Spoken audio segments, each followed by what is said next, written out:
दोस्तों welcome to my channel. आज हम बात करेंगे बैताल 25 की कहानी। बहुत पुरानी बात है। गंधर्व सेना नाम के एक राजा राज्य करते थे। उनकी 4 रानियां तथा 6 लड़के थे। सबके सब बड़े ही चतुर और बलवान थे। उसी में से एक विक्रम थे। संयोग से एक दिन राजा की मृत्यु हो गई और उनकी जगह उनका बड़ा बेटा शंख गद्दी पर बैठा। राजा शंख बड़ा विलासी प्रवृत्ति का था। उनका मन राजकाज में नहीं लगता था। उसकी विलासिता के कारण राजा की स्थिति दिन प्रतिदिन बदतर होने लगी। राजा कोष घटने लगा। दुश्मनों की नजर राज्य पर पड़ने लगी। प्रजा के साथ ही सभी मंत्रीगण चाहते थे कि विक्रम राजा बने। विक्रम से भी राज्य की दुर्दशा देखी नहीं जा सकती थी। सभी लोग विक्रम के साथ थे। एक दिन कुछ सिपाहियों की मदद से विक्रम ने उसे मार डाला और स्वयं राजा बन गया। उसका राज्य दिनों दिन बढ़ता गया और वह सारे जम्बूद्वीप का राजा बन गया। एक दिन उसके मन में आया कि उसे घूमकर सैर करनी चाहिए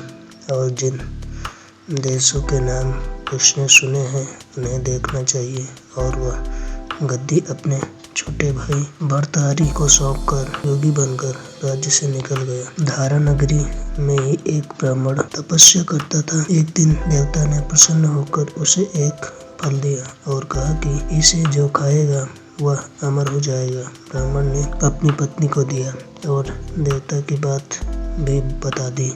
ब्राह्मणी बोली, हम अमर होकर क्या करेंगे, हमेशा भीख मांगते रहेंगे, इससे तो मरना ही अच्छा है। इस फल को ले जाकर राजा को दे आओ और बदले में कुछ धन ले आओ। यह सुनकर ब्राह्मण फल लेकर राजा भर्तृहरि के पास गया और सारा हाल कह सुनाया। भर्तृहरि ने फल ले लिया और ब्राह्मण को 1 लाख मोहरे देकर विदा कर दिया। भर्तृहरि अपनी एक रानी को बहुत चाहता था।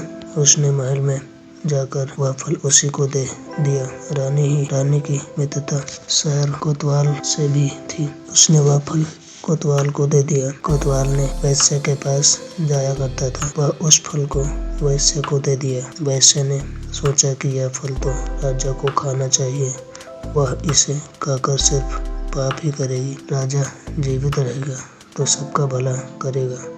वह उसे लेकर राजा भर्तृहरि के पास गई और उसे दे दिया। भर्तृहरि ने उसे बहुत सा धन दिया, लेकिन जब उसने फल को अच्छी तरह से देखा, पहचान लिया, उसे बड़ी चोट लगी, पर उसने किसी से कुछ नहीं कहा। उसने महल में जाकर अपनी रानी से पूछा कि तुमने उस फल का क्या किया।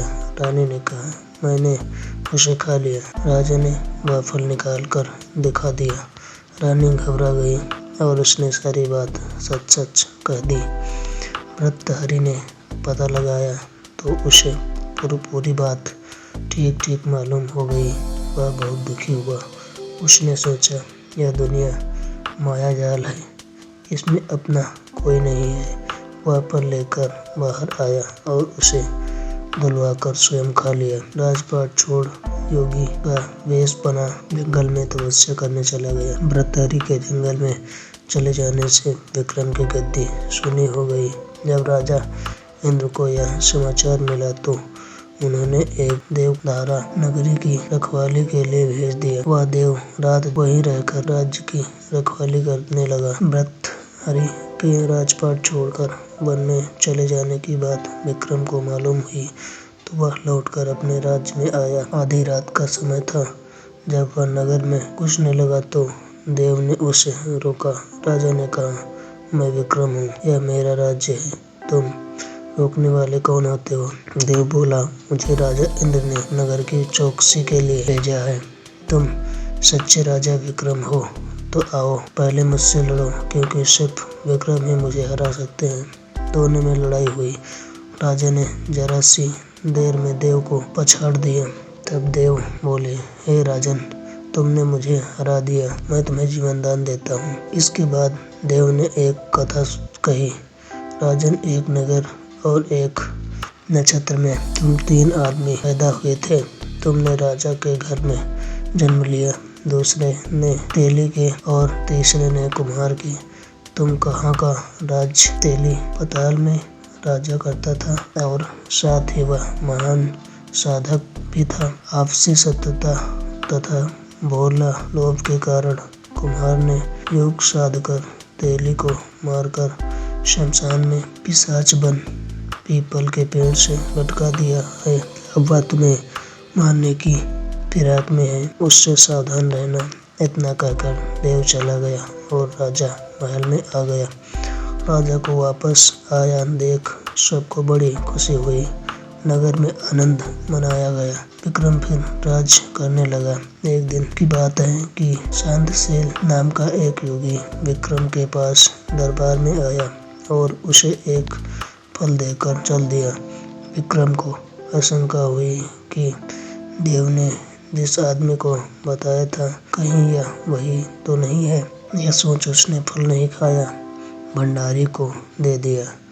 योगी आता और राजा को एक फल दे जाता। संयोग से एक दिन विक्रम अपना अस्तबल देखने गए थे और योगी वहीं पहुंचा और फल राजा के हाथ में दे दिया। राजा ने बातों में उछाला तो वह हाथ से छूटकर गिर पड़ा। उसी समय एक बंदर ने झपट कर उसे उठा लिया और फोड़ डाला। उसमें से एक लाल निकला। उसकी चमक से सभी आंखें चौंधिया गई। विक्रम को बड़ा अचरज हुआ।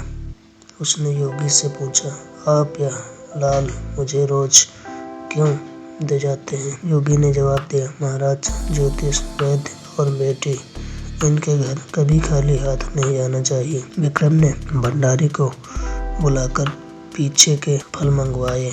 कटवाने पर सबसे एक एक लाल निकाला। इतने लाल देखकर राजा को बड़ा हर्ष हुआ। उसने जौहरी को बुलवाया, उनका मूल्य पूछा। जौहरी बोले, महाराज, ये लाल इतने कीमती हैं कि इनका मोल करोड़ों रुपयों में भी नहीं आंका जा सकता। एक एक लाल एक राज्य के बराबर है। यह सुनकर विक्रम योगी का हाथ पकड़कर गद्दी पर ले गया। बोला, योगीराज, आप सुनी हुई बुरी बातें दूसरों के सामने नहीं कही जाती। विक्रम उसे अकेले में ले गए और उसे फल देकर प्रयोजन पूछा। वहां जाकर योगी ने कहा, महाराज, बात यह है कि गोदावरी नदी के किनारे मसाल में एक मंत्र सिद्ध कर रहा हूँ। उसे सिद्ध हो जाने पर मेरा मनोरथ पूरा हो जाएगा। तुम एक रात मेरे पास रहोगे तो मंत्र सिद्ध हो जाएगा। एक दिन रात को हथियार बांधकर तुम अकेले में पास आ जाना। विक्रम ने कहा, अच्छी बात है, यदि मेरी उपस्थिति से आपका मनोरथ पूरा होता है तो मैं जरूर आऊँगा। इसके उपरांत योगी दिन और रात बताकर अपने मठ में चला गया। एक दिन आने पर विक्रम अकेले वहां पहुंचा। योगी ने उसे अपने पास बिठा लिया। थोड़ी देर बिठाकर विक्रम ने पूछा, महाराज, मेरे लिए क्या आज्ञा है? योगी ने कहा, राजन, यहाँ से दक्षिण दिशा में 2 कोस की दूरी पर मसान में एक पीपल के पेड़ पर एक मुर्दा लटका है। उसे मेरे पास ले आओ, तब तक मैं यहाँ पूजा करता हूँ। यह सुनकर राजा वहाँ चल दिया। बड़ी भयानक रात थी। चारों ओर अंधेरा फैला था। पानी बरस रहा था।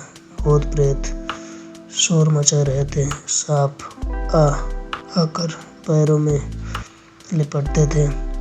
लेकिन विक्रमादित्य हिम्मत से आगे बढ़ता गया। जब राजा मसान में पहुंचा तो देखा क्या है कि शेर दहाड़ रहे हैं, हाथी चिंगाड़ रहे हैं, भूत प्रेत आदमियों को मार रहे हैं। विक्रम बेधड़क चलता गया और पीपल के पेड़ के पास पहुंच गया। पेड़ जड़ से फंगी तक आग से दहक रहा था। राजा ने सोचा, हो न हो यह वही योगी है जिसकी बात देव ने बताई थी। पेड़ पर रस्सी से बंधा मुर्दा लटक रहा था। राजा पेड़ पर चढ़ गया और तलवार से रस्सी काट दी। मुर्दा नीचे गिर पड़ा और दहाड़ मार कर रोने लगा। विक्रम ने नीचे आकर पूछा, तो कौन है?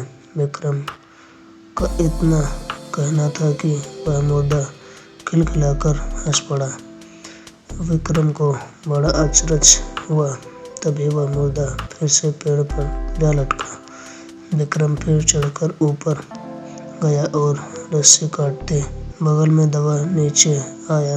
बोला, बता तू कौन है? मुर्दा चुप रहा। तब विक्रम ने उसे एक चादर में बांधा और योगी के पास ले चला। रास्ते में वह मुर्दा बोला, मैं बैताल हूँ, तू कौन है और मुझे कहाँ ले जा रहा है? विक्रम ने कहा, मेरा नाम विक्रम है और धारा नगरी का राजा हूँ। मैं तुझे ले जा रहा हूँ। बैताल बोला, मैं एक शर्त पर चलूँगा। अगर तू रास्ते में बोलेगा तो मैं लौटकर फिर पेड़ पर जा लटकूँगा। विक्रम ने उसकी बात मान ली। फिर बैताल बोला, पंडित, चतुर और ज्ञानी, इनके दिन अच्छी अच्छी बातों में बीतते हैं, जबकि मूर्खों के दिन कला और नींद में। अच्छा होगा कि हमारी राह भली भांति की चर्चा में बीत जाए। मैं तुझे एक कहानी सुनाता हूँ, लेकिन तुम हूँ हाँ भी नहीं करना। कोई प्रश्न?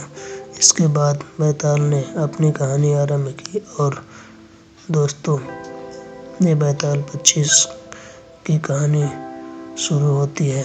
बैताल 25 इसे इसलिए कहा जाता है कि बैताल ने एक ही रात में 25 कहानियाँ सुनाई तथा अंतिम कहानी का धूर्त योगी की है।